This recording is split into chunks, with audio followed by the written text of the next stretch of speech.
Remember, Donald Trump, almost by fiat, has said that the USAID should be canceled. It's been released that they were subsidizing everything. But what was very interesting was there was a $40 million plus grant to the Wuhan virology lab and channeled apparently through EcoHealth, Peter Daszak's organization. Some of that money was hidden and packed with this rogue organization, USAID. This is important because under testimony, we were under the impression that Anthony Fauci only had his hands on 600,000.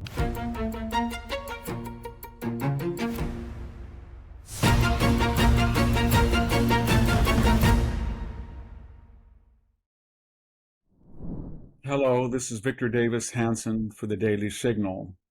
I'd like to talk about this frenzied activity of Donald Trump's and the reaction that the Democrats are exhibiting. Remember, Donald Trump, almost by fiat, has said that the USAID should be canceled. He sent Elon Musk in. It has this huge $50 billion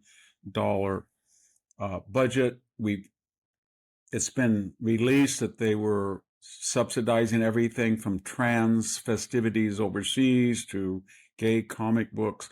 But what was very interesting was there was a $40 million plus grant to the Wuhan virology lab and channeled apparently through EcoHealth, Peter Daszak's organization. This is important because under testimony, we were under the impression that Anthony Fauci only had his hands on 600,000. In addition to the instrumentation that was allowed to be used by Wuhan from American sources and the expertise that was transmitted, we were said, well, there was some money and maybe it was against the law in the United States, but it was a third party. But it didn't make any difference. This was a multi-million-dollar project. But now we learned that it did make a difference because some of that money was hidden and packed with this rogue organization, USAID.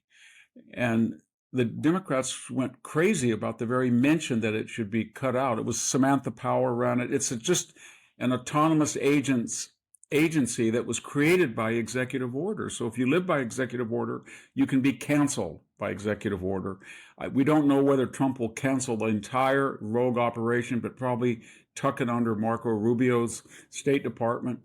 But here's the thing. He is doing so many things so quickly that the left is entirely off guard.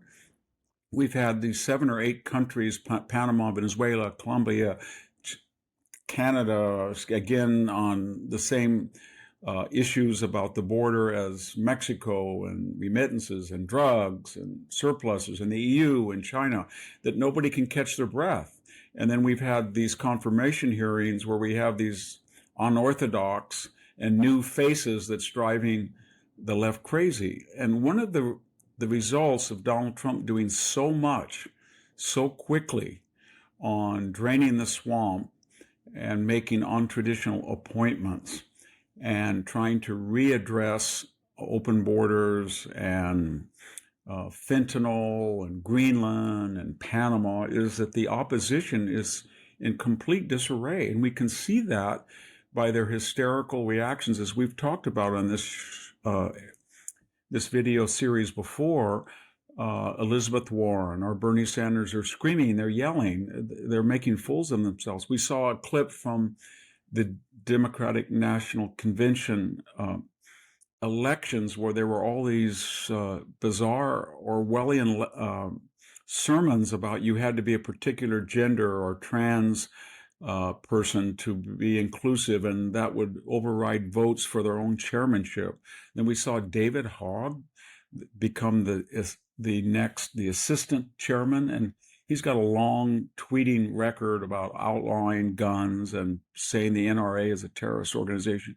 What am I getting at?